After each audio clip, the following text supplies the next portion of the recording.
les amis. Salam alaikum. Yes,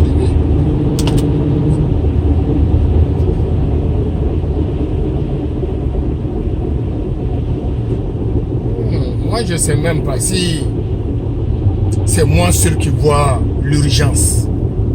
Je ne pense même pas que vous voyez l'urgence.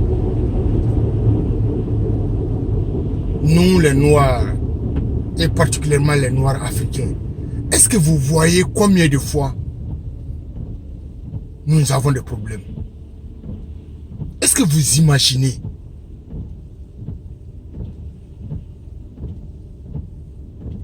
Mais dans tous les domaines de la vie, nous avons des problèmes et nous avons des problèmes colossaux, insolvables.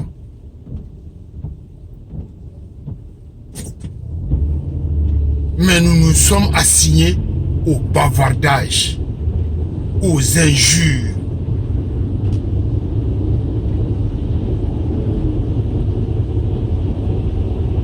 Les familles sont ruinées, les communautés sont ruinées, les villages sont ruinés, les villes sont les mêmes, le gouvernement est ruiné. Mais où sont parties nos connaissances? Il faut regarder, mais à côté de vous, dans vos familles.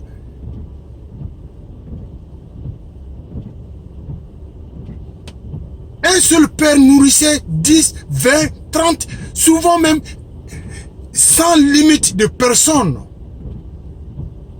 Mais maintenant, chacun est restreint dans la maison de son papa, dans la maison de sa maman.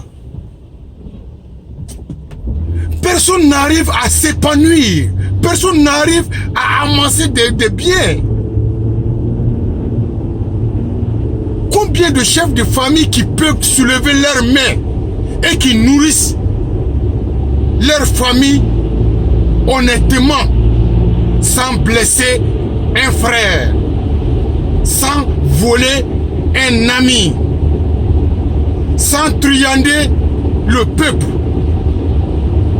Mais vous voyez, même les hommes, quand Dieu dit que, quand il a créé l'homme, il lui a donné le pouvoir et le dominion. Le pouvoir. Où sont partis les pouvoirs des hommes? Les hommes n'ont plus l'intelligence de produire, la connaissance de produire, de construire.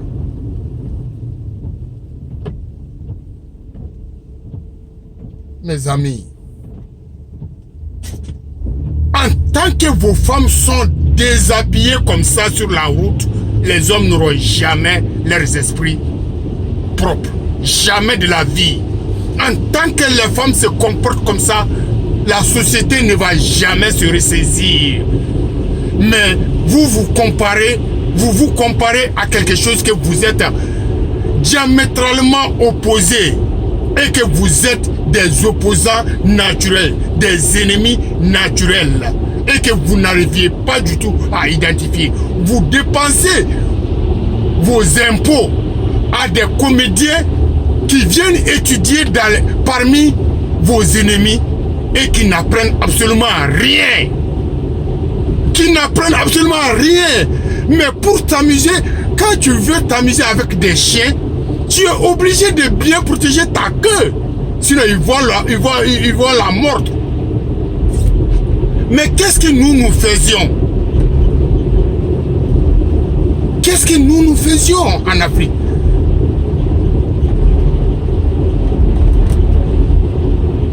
Celui qui n'est pas assigné à la politique, lui, il est assigné au prêche. Mais après le prêche même, qu'est-ce que les prêches nous servent aujourd'hui? Honnêtement parlé. Les prêcheurs, qu'est-ce que ça nous sert? Le gouvernement, qu'est-ce que le gouvernement sert? Les organisations de l'opposition, de la société civile, des droits de l'homme, qu'est-ce que vous faites pour le réveil des jeunes? Les jeunes africains sont perdus. Ils ne savent plus que faire. Les parents n'ont plus la connaissance de diriger leurs enfants dans un monde aussi faux.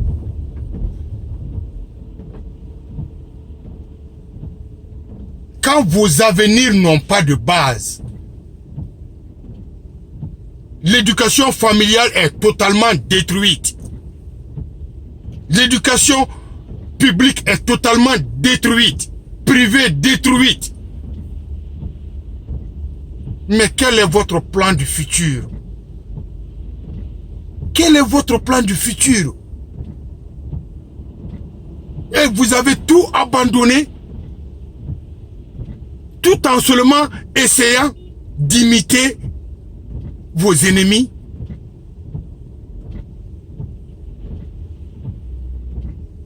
Même avant les indépendances africaines, l'Afrique se portait mieux qu'aujourd'hui. Chaque année, les problèmes se multiplient. Chaque année, les problèmes se multiplient. Les prêcheurs n'ont pas la connaissance nécessaire.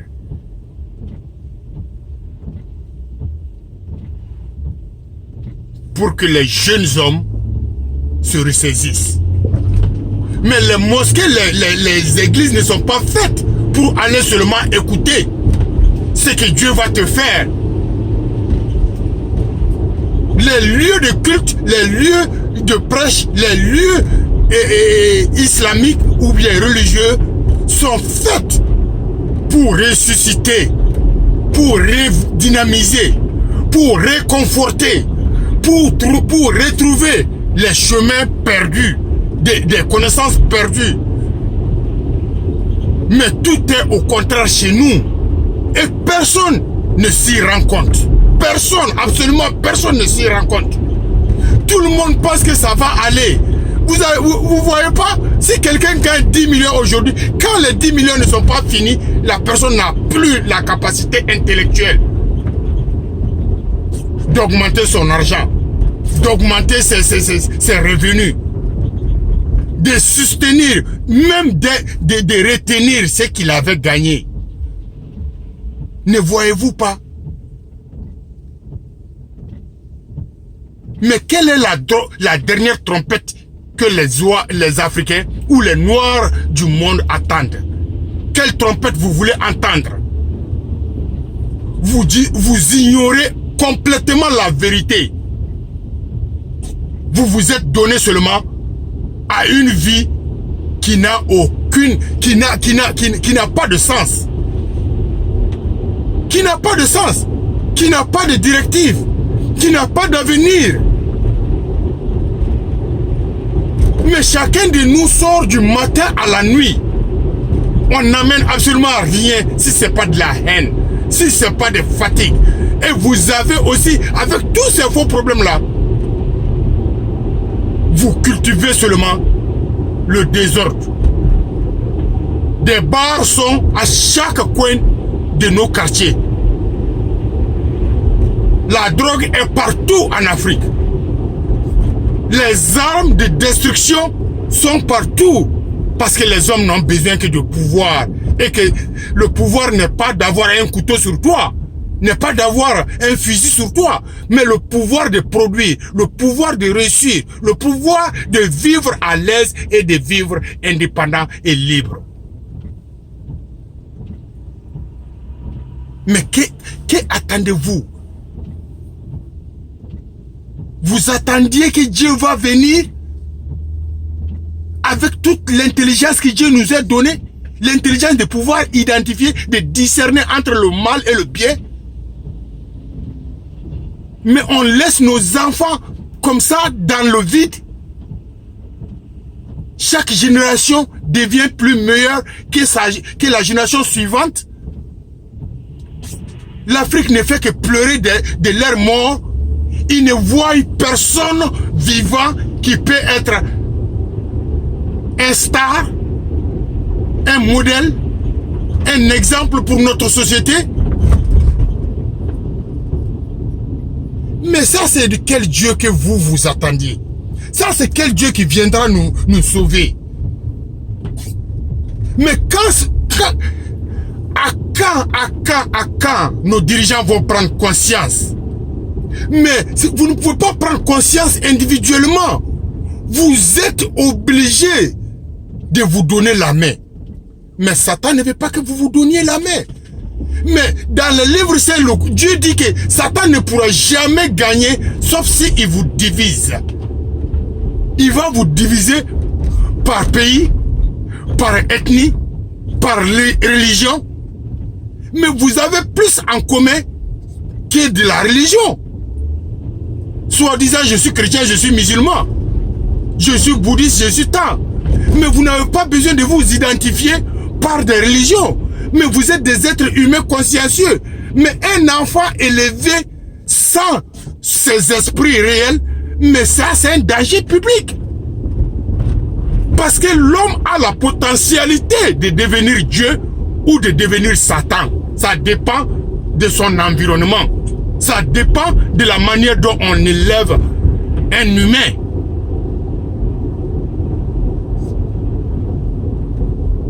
Mais le projet de Satan, ça c'est pour mettre les hommes les plus faibles et plus faibles et plus faibles.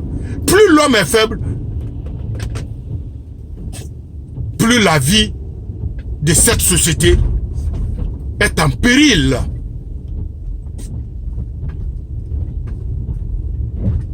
Allahu Akbar.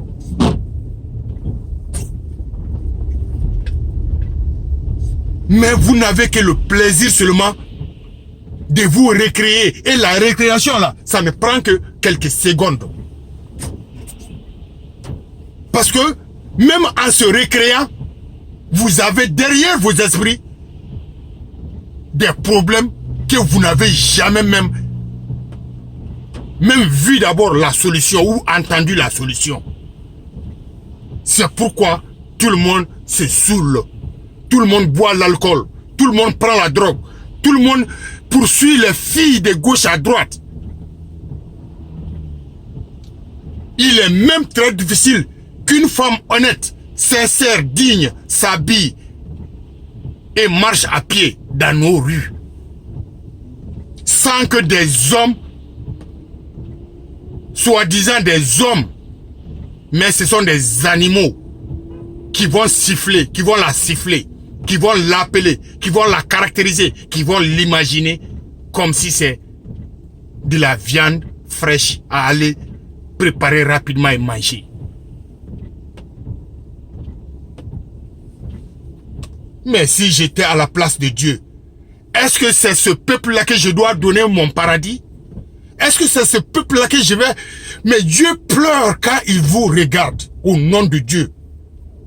Parce que si un être insignifiant comme moi arrive à voir nos lacunes et que vous avez des gens avec des doctorats, des professorats, des agrégats, mais qui n'arrivent même pas à s'asseoir, à se donner la main pour essayer de sauver un peu l'Afrique. Oh, l'Afrique. Très bientôt, vous allez commencer à pleurer. C'est comme ça que vous vous comportez, vous vous présentiez devant le monde entier.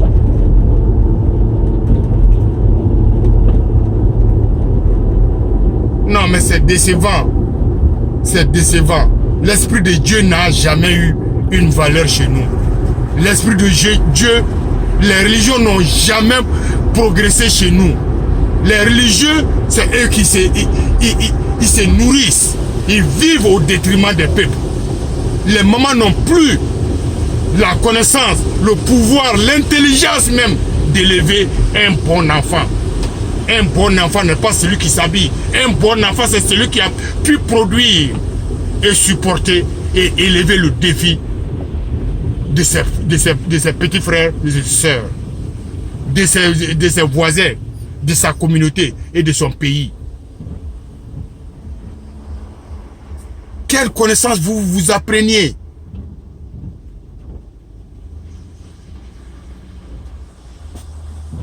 Oh maman. Oh maman. Mais il suffit seulement d'ouvrir les réseaux sociaux pour vous voir décrypter petit à petit un seul individu qui a couru une femme. Et toute votre société, ça c'est vos vies quotidiennes. Ça c'est comment réellement vous viviez. Mais c'est lui qui voit, c'est lui qui veut, c'est lui qui parle des problèmes sociaux réellement. Lui il devient un gibier pour tout le monde. Lui il devient automatiquement un gibier. Chacun veut l'exterminer.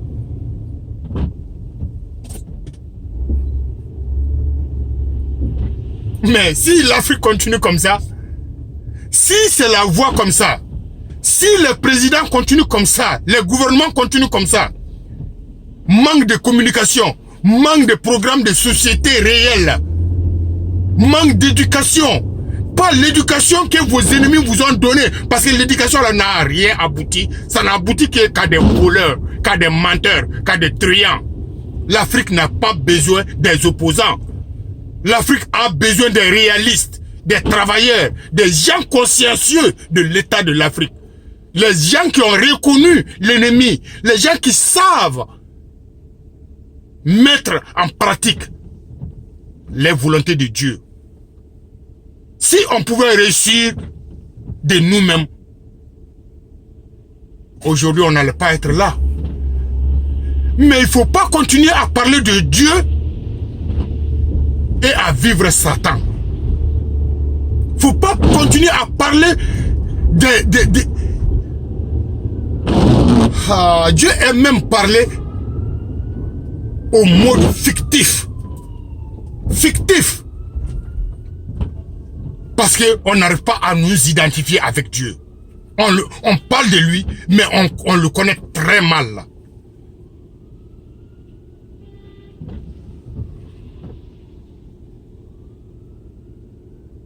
Pas seulement au pays.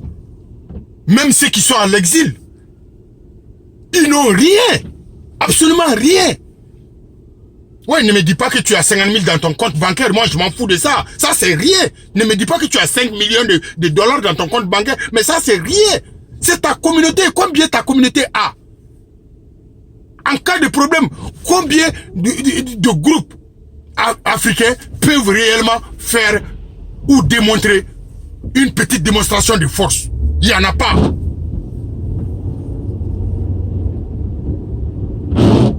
Si la vie, si les problèmes sociaux ne se résument qu'à une seule personne ou à une seule famille, mais le monde allait être libre depuis longtemps.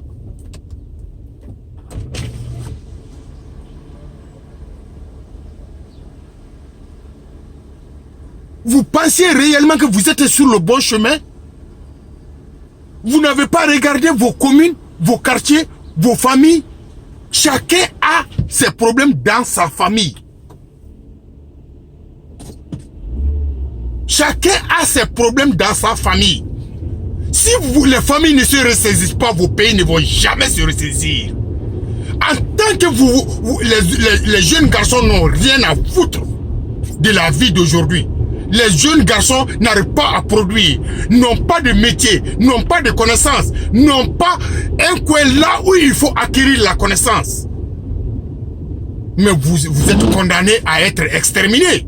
Vous êtes condamnés à finir. Vous êtes condamnés à souffrir comme ça jusqu'au jour que l'ennemi va se mobiliser contre vous. Parce que vous résidez sur les dernières ressources importantes de ce monde. Et que vous ne donnez aucune valeur à ces ressources-là. Et vous vous dites que parce qu'on ne peut pas les exploiter. Imbécile. Depuis quand tu es dans les universités occidentales? Depuis quand? Combien de personnes nous ont resservi après avoir payé des sommes colossales pour leur éducation?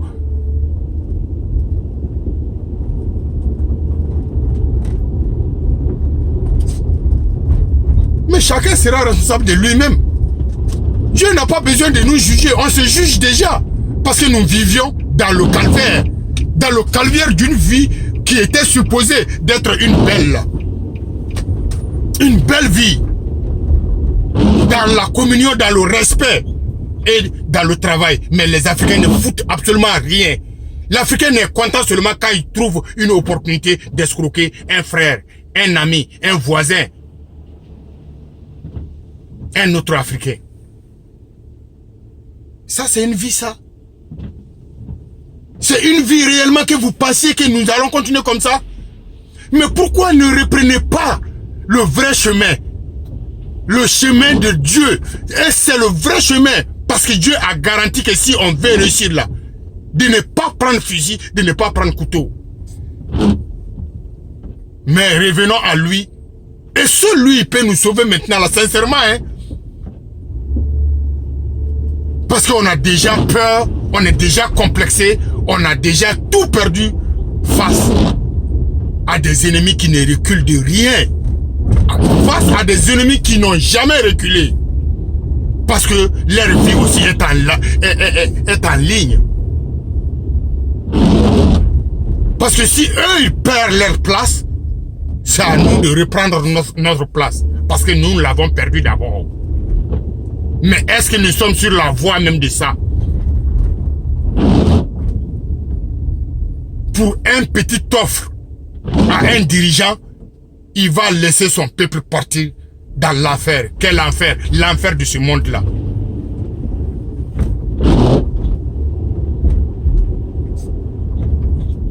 Mais jamais si l'ennemi programme quelque chose, l'ennemi a toujours programmé des comédies pour vous et vous êtes toujours tombé dans les pièges. Et vous continuez à tomber dans les pièges. Qu'est-ce qu'il y a dans l'Occident et que nous n'avions pas en Afrique? C'est le manque seulement de travail, de volonté et d'application de nos propres connaissances. Personne n'applique les connaissances africaines. Personne n'applique les directives de Dieu. Ne voyez-vous pas? Après les prêches, les gens disparaissent dans la nature. Et les prêcheurs n'ont même pas le savoir à redynamiser nos sociétés. Et ils nous font peur seulement. Peur de qui? De Dieu. Qui est Dieu? Notre ami. Notre ami, notre Père. Qui veut nous donner tout. Mais tu ne peux pas donner tout à quelqu'un qui va aller jeter tout. Oh. Les Africains. Waouh.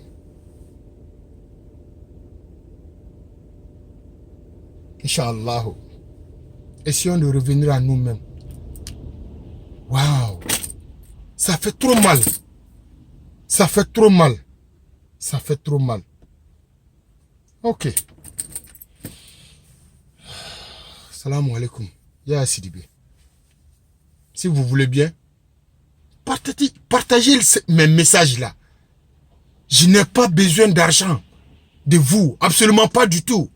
Je n'ai pas besoin que vous me nommiez de gauche à droite. Mais je veux que chacun de vous se retrouve.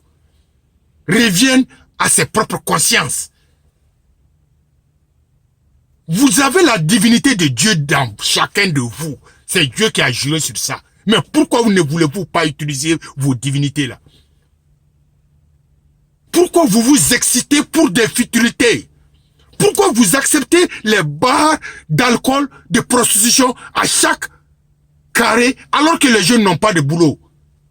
Ça, c'est pour planifier votre destruction. Ça, c'est pour planifier votre destruction. Vous prenez vos lois en fonction de vos ennemis. Vous comparez vos constitutions aux constitutions de vos ennemis. Mais quel mauvais chemin! Quel mauvais chemin! Quelle mauvaise pensée! Quel avenir nous préparions? Si Dieu va venir nous aider là, c'est pas comme ça. Non, il viendra jamais. Moi, je n'aiderai jamais un fils qui ne veut pas mettre en pratique les conseils et les directions que je lui donne. Je ne viendrai jamais à son secours. Alors que moi, je ne suis qu'un petit être humain qui n'a pas beaucoup de connaissances. Mais Dieu est tellement calé, il ne va pas perdre son temps à des gigolos. Non, mais il vous protège à un certain niveau. À des niveaux que vous ignorez sincèrement, que vous ignorez complètement, c'est de là qu'il va intervenir. Ah, sinon, vous et vos descendants vont souffrir. Parce que personne ne se ressaisisse. Personne. Tout le monde est excité sur un faux chemin. Et un chemin que lui-même reconnaît que c'est pas bon. Que c'est pas bon. Mais vous vous dites toujours que ça c'est ma dernière fois. Je vais faire ça seulement. Après ça, je ne ferai plus. Je ferai ça seulement. Après ça, là, je ne ferai plus. Mais tu te blagues, mon cher. Tu te blagues. À chaque mauvais comportement, la divinité de Dieu diminue dans ton esprit. Et plus ça diminue, tes progénitures sont assignées à la suicide. À la suicide. À bon entendeur, salut.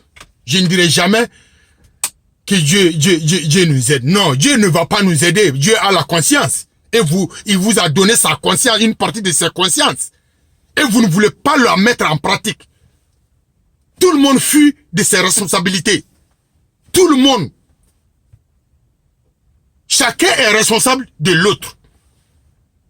Mais aujourd'hui, chacun est l'ennemi de l'autre. En Afrique et parmi les Noirs.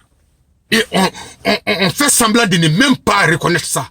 Alors que, au fond de nous-mêmes, on sait.